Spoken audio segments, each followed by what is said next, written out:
vouloir assister les populations aujourd'hui installées dans les inondations et inviter l'État du Sénégal à prendre ses responsabilités pour aider ces populations à sortir malheureusement de ces situations difficiles qu'elles traversent.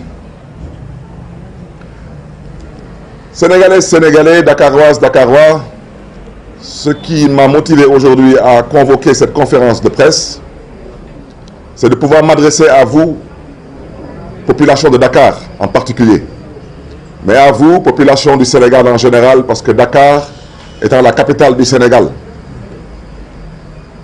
Comme vous le savez, il y a 8 mois de cela, le peuple de Dakar a été victime de l'une des plus grandes injustices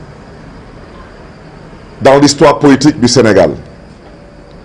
De mémoire d'analyste politique, jamais dans l'histoire politique du Sénégal, le vote du peuple d'une ville n'a été remis en cause de la sorte. Au nom de ce peuple, au nom de la démocratie, j'ai saisi qui de droit, en l'occurrence la justice, pour que le droit soit dit et que le peuple de Dakar soit rétabli une fois de plus dans sa dignité. Je rappelle aujourd'hui que Dakar est la seule ville au Sénégal qui n'a pas de maire, de par la volonté d'un individu qui ne mérite que mon mépris et mon silence envers sa petite personne. Je voudrais dire qu'il y a quelques jours de cela, monsieur le préfet de Dakar a instruit de façon illégale madame le maire intérimaire à vouloir convoquer une session, dit-il, extraordinaire pour remplacer le maire de Dakar que je suis. Je voudrais rappeler à l'endroit de l'opinion nationale et internationale qu'en la matière, nous avons ce qu'on appelle un code, c'est une loi, votée par l'Assemblée nationale du Sénégal, c'est le Code général des collectivités territoriales, qui en son article 137, alinéa 2, stipule clairement que pour pouvoir installer un maire ou un président de conseil départemental, cela ne peut se faire que par le biais d'une session ordinaire et non une session extraordinaire.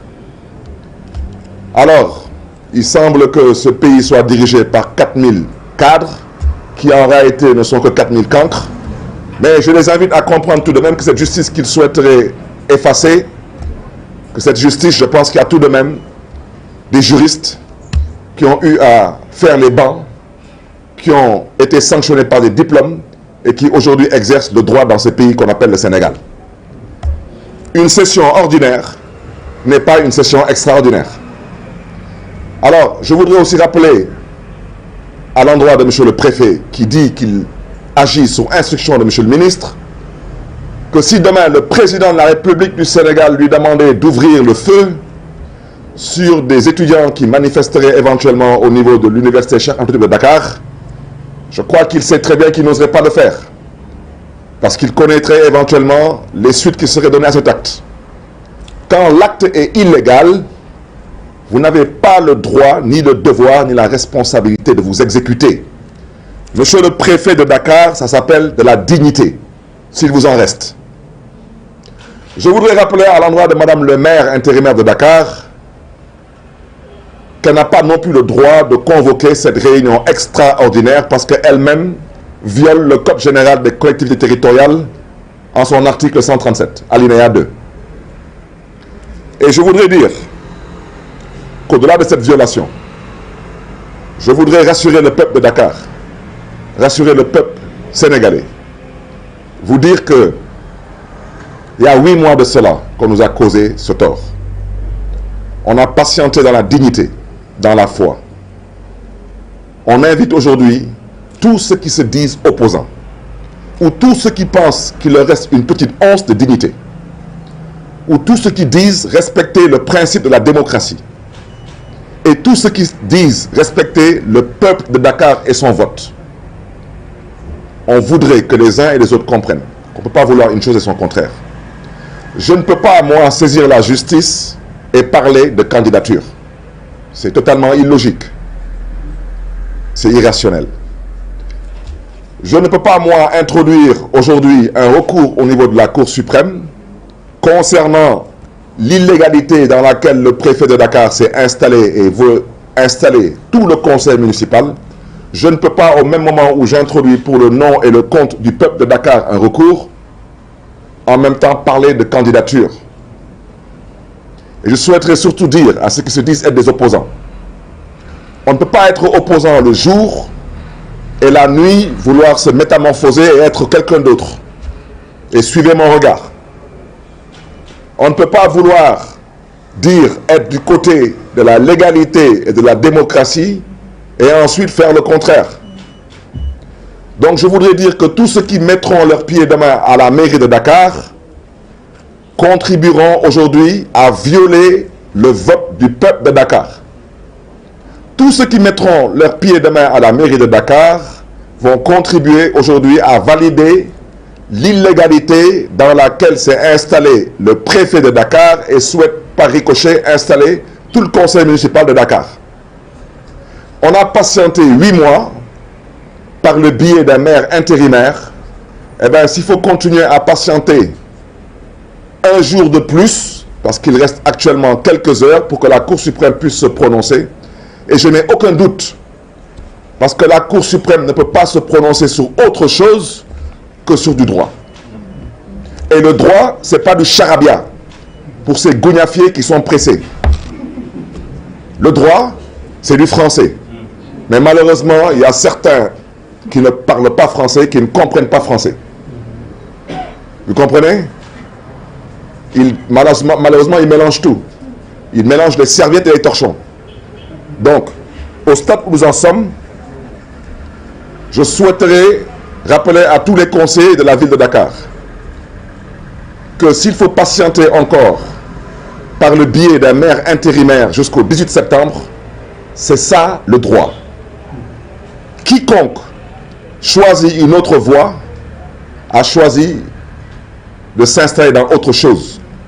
Et à partir de ce moment, j'invite le peuple de Dakar à pouvoir mettre des visages sur ces personnes, mettre des noms sur ces personnes et mettre aussi des noms sur ces entités et ces dynamiques politiques. Parce qu'il n'est pas question, nous, les Dakarois et Dakaroises, il n'est pas question que des individus s'enferment dans une salle pour remettre en cause notre vote et notre choix. C'est de ça qu'il s'agit. Demain, j'ai été saisi par des jeunes de Dakar qui m'ont dit qu'ils vont venir chez moi demain pour m'accompagner à la mairie de Dakar.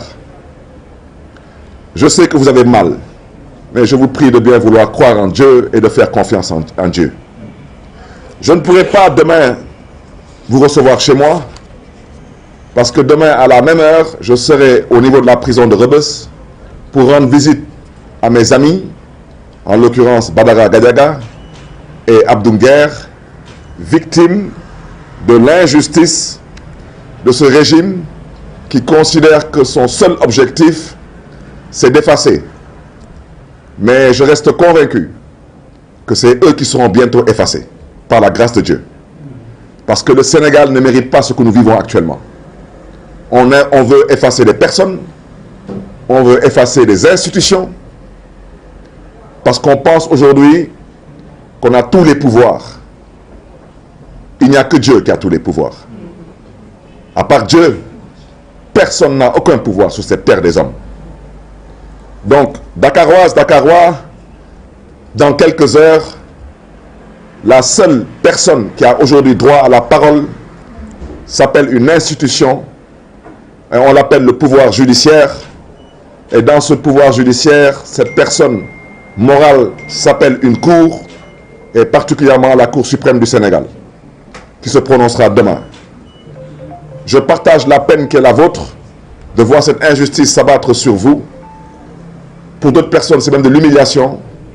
Mais pour moi, je vous dis encore une fois de plus, c'est une épreuve qui va nous renforcer. Parce que nous avons décidé de marcher vers l'essentiel. Dakaroises, Dakarois, Sénégalais, Sénégalais, que Dieu vous garde et que Dieu vous bénisse. Je vous remercie.